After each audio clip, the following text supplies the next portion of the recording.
is Hidden Killers Live with Tony Brueski, Stacey Cole, and Todd Michaels.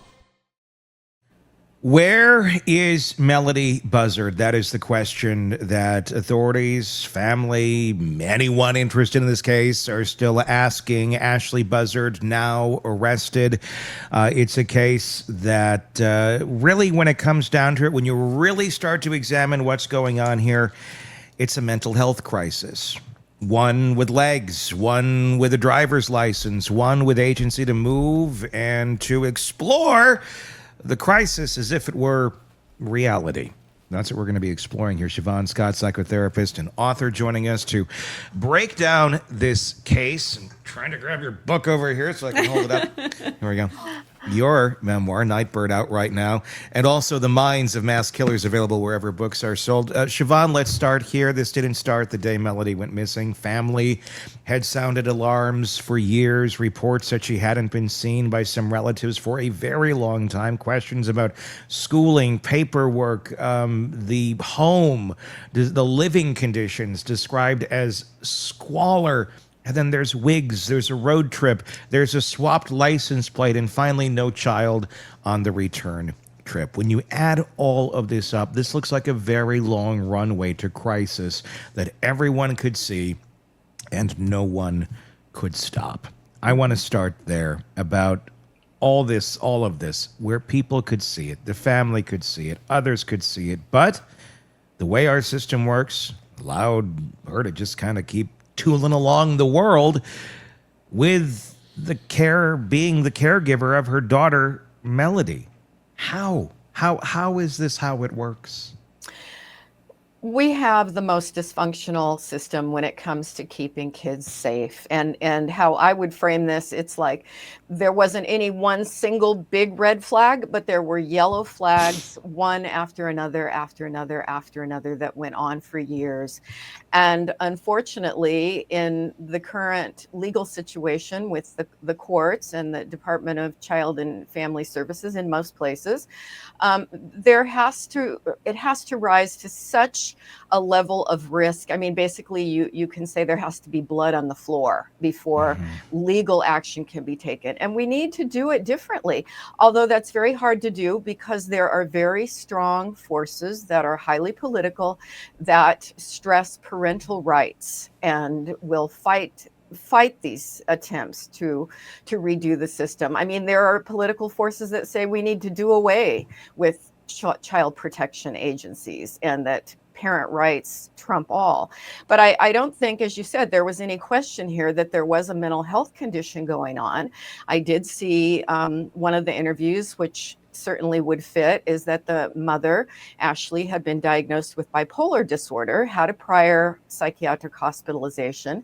And we know that, of course, bipolar disorder is not uncommon, but you can look at it on a continuum. And when people have a severe case, they often become delusional. They may have hallucinations and they get paranoid. Super, super common. But there are lots and lots, literally millions of people, I would guess, out there with mental health conditions who are raising children.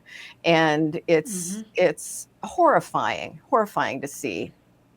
And often yellow flag after yellow flag after yellow flag. And when we have these flags, there's not a lot outside forces can do. And we're speaking here specifically on the Buzzard case, but I mean, you can apply this to almost any sort of situation.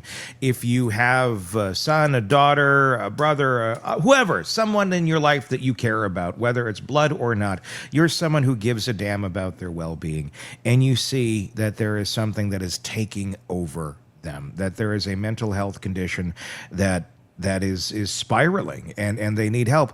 Those are not usually the folks who are suffering that are going to raise their hand and go, there's something really off here, really wrong. Oftentimes they don't even realize anything's going on. It's those on the outside that are seeing it. But who has the power to get help in those situations?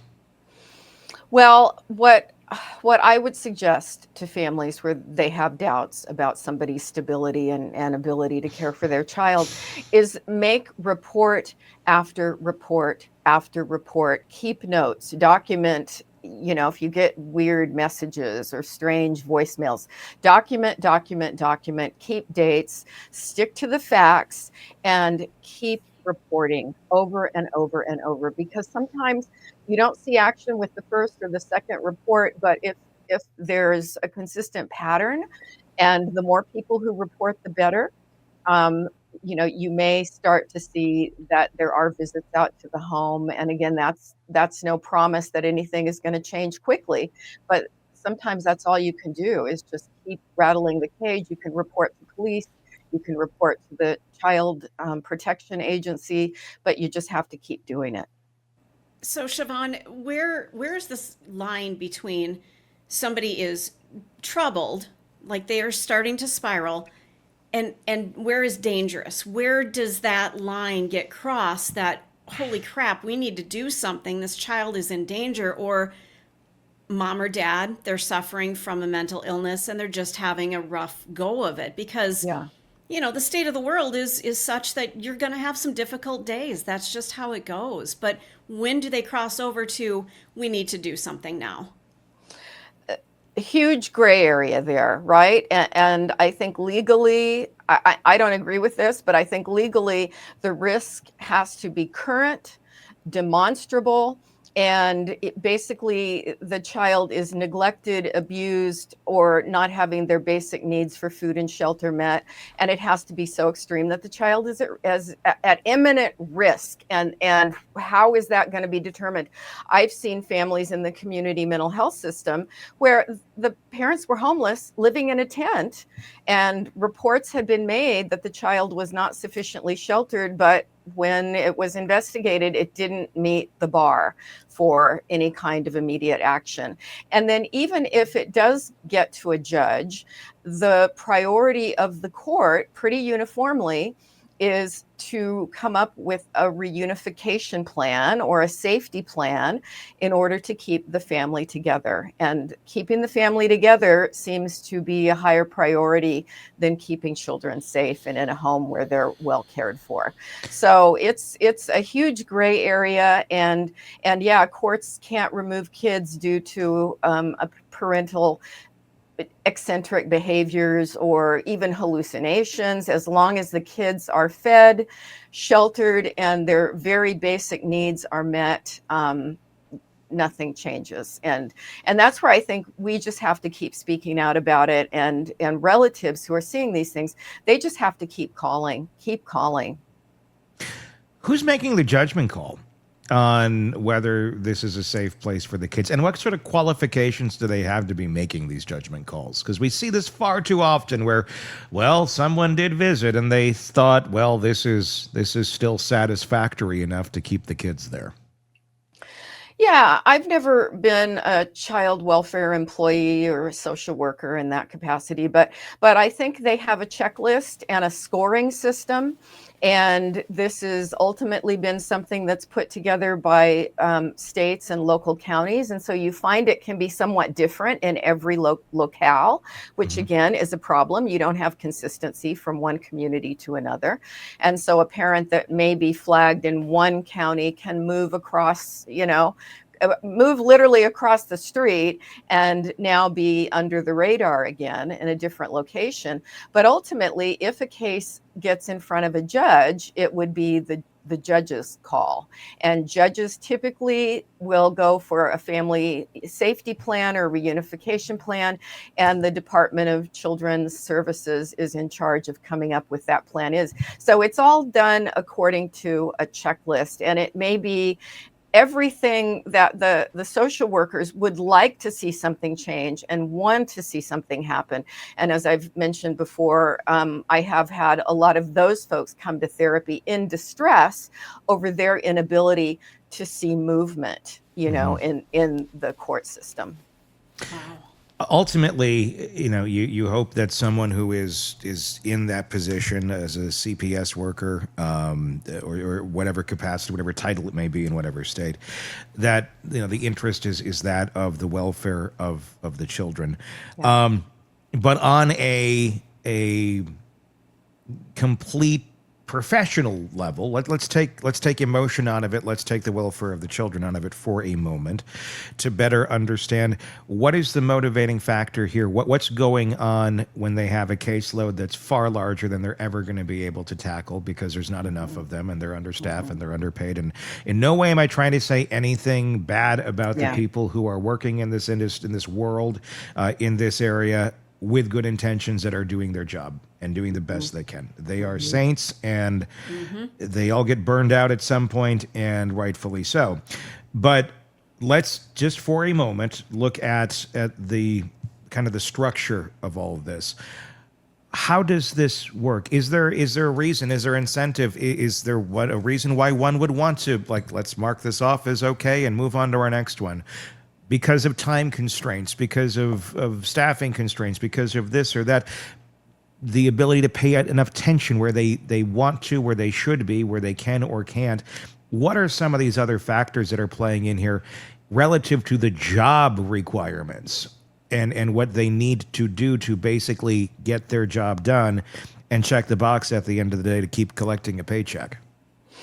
Yeah, I think it's just built into the structure of the system. You know, you nailed it with there aren't enough social workers to keep up. And there have been cases, fortunately rare, but there have been cases where there was a bad outcome. A child died. And when they went back and, you know, did an audit and went over everything, the notes of the social worker had been falsified and they really had not laid eyes on the kids. So these people work under tremendous pressure, and it's just flawed. You know, from the basic rules that prioritize family reunification above all, which was based on really old research going back decades, that was the way it should go. And we I want just to talk about that. Yeah. Yeah, I want to talk about that specifically, of the family reunification, because, I mean, look, I mean, in some cases, does it make sense? Sure. In many, I don't know. I mean, I'm just basing on my experience, what I've seen with school systems, with people, with kids, and some families. I don't know. I would venture to say more than not, there shouldn't be any sort of reunification, because that's where the problem started to begin with. And if we're looking at patterns of behavior of people tend to have patterns of behavior, and they tend to keep doing the same stupid shit over and over and over. And the system doesn't seem to account for any of that when it comes to family reunification. So let's go way back. Why was this the best idea at some point in time, and why does it not make any sense today? Yeah, I believe it goes back to research that was done in the 70s, you know, and there was one study that I don't think was a well done study, but somebody, you know, got this into the legislative system, that children did better in being reunified with their families than they did in foster care. And society, I have to say, I think it's deteriorated a lot since then.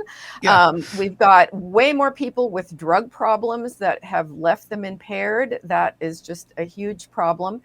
And you know, what we talked a few weeks ago about the date, I believe it was in the 1920s, that we didn't even have laws in this country about child abuse that people could be prosecuted, you know.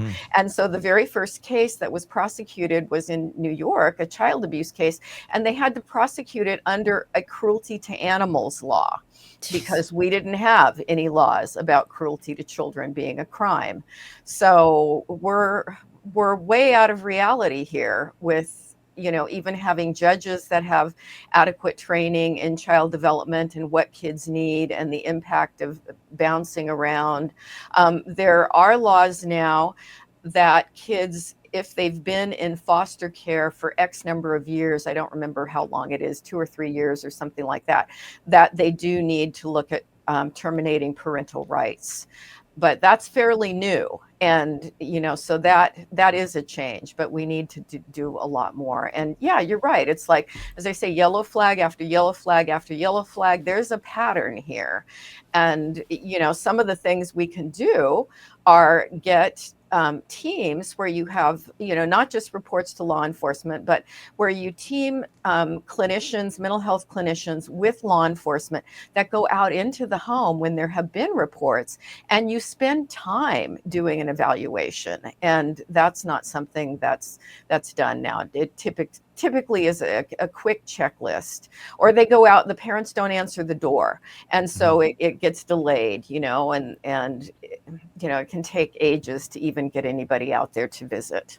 Well, and that doesn't seem right. I mean, if somebody says, I haven't seen my nephew or my niece, in 6 months, 3 months, whatever that time frame is, and I'm concerned, that should trigger immediate action from some sort of authorities. And granted, you're going to have some of these cases where you've got, your paranoid Uncle Jeff, who's just not in his right mind and he drinks a lot or whatever the case may be.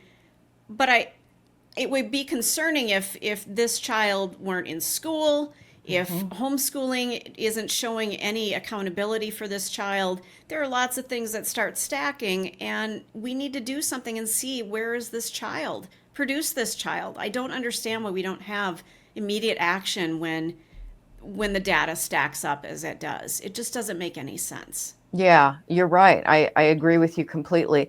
And I think a lot of times in these cases where people make false complaints, right, and one of the things that's looked at is, has there been contention in the family where people are fighting and they don't get along, or there's been a bad divorce or a bad custody battle going on. And so people will start making false complaints to CPS. So that's another thing that they have to evaluate. Are these family members just angry because they're not getting visitation with the child because there's a breach in the family system? And so a lot of times the kids aren't in danger, but you're right, you don't know. And particularly when you layer one thing on top of another, the child is not in school, there was a quick withdrawal, or when the child was in school, they show up without a coat when it's snowing outside. I've seen cases like that. I've seen cases where the school janitor bought a child a coat because they were so worried about the child, and they couldn't get anybody to take action because the kid would show up cold. So, well, what are we? I mean, at the end of the day, look, you're either going to have common sense on how to raise a child or you're not. And having a CPS worker come over there and scold you and go through their checklist and say you're failing isn't going to magically make them a better parent. No. But that seems to be how we think it's going to work. And we don't do anything about it. We're like, well, let's wait till it gets even worse, and then maybe we can take the kids away. Yeah. Till then, we're going to write you up. We're going to say, you need to change this, so the next time we come around. And if they don't, they don't, and they won't, and most times they don't, because they're not capable. Right. And that seems to be a thing that, again, this is a word a lot of people don't like to use because people would rather go with hopeful language. I'm just being real. Some people are not capable of certain shit, and that may be some very basic things. And if we can recognize that they're just not capable, they're not, if they're too stupid to put a coat on their child, if they can't figure out how to crack an egg and make them food, they're not capable of caring for a child. There's many, many ways you can care for a child with very, very little income. There are. Yeah. But you have to be intelligent enough to figure out how to do that. And if these people clearly are struggling and taking care of themselves, why the hell are we sitting here thinking, oh yeah, you can certainly take care of these 5 that you shit out? Yeah, no, that's a real problem. And often the folks with the least capacity to care for their kids are the ones that have the most kids. They have a lot of children. Yeah. And that's showing impaired judgment. That's showing a likely mental health problem or an addiction problem.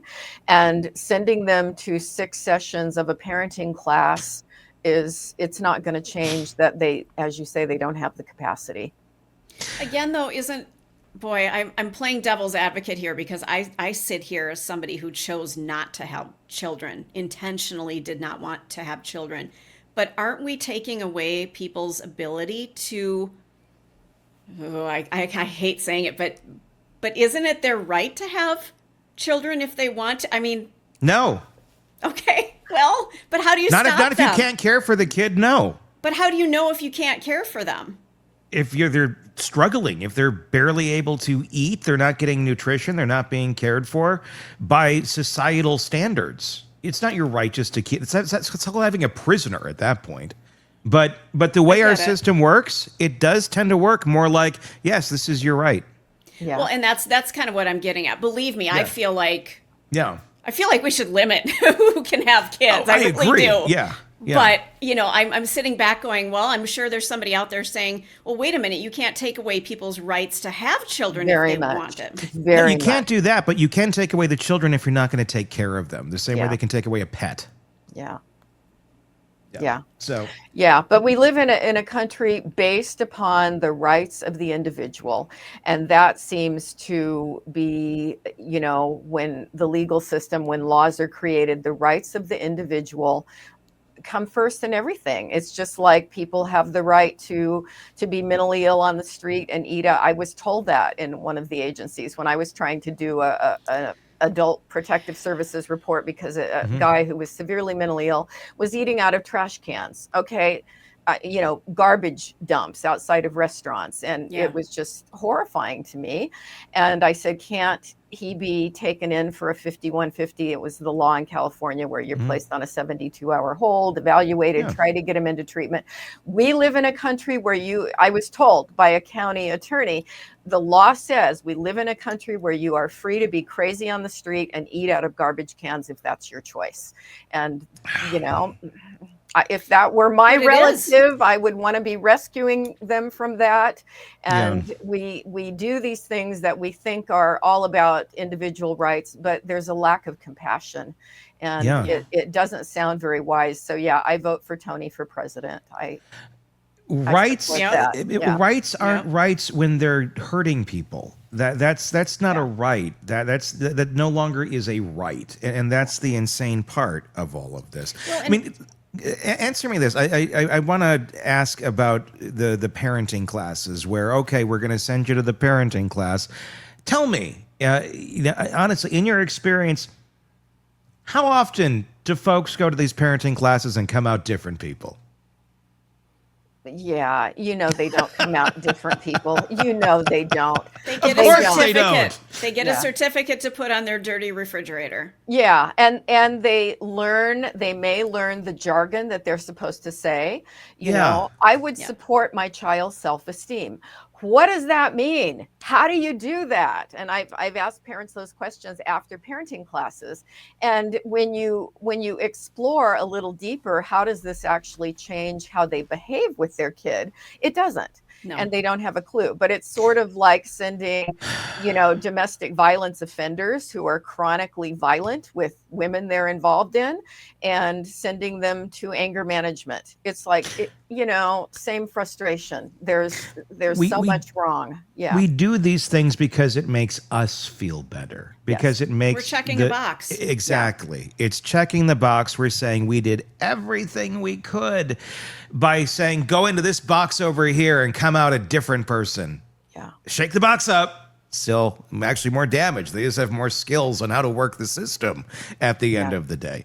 And we expect different results, and we've done it forever. Yeah. Why do you think we can't get reform in these areas? Why is it that this, I keep saying it, I would think this would be a big ballot issue, that if somebody were to campaign on this, people would be like, oh my God, this is horrible. Yes, we need to reform this, but we never see it happen. It's always some other one-off that gets people enraged on something that affects a minute portion of the population.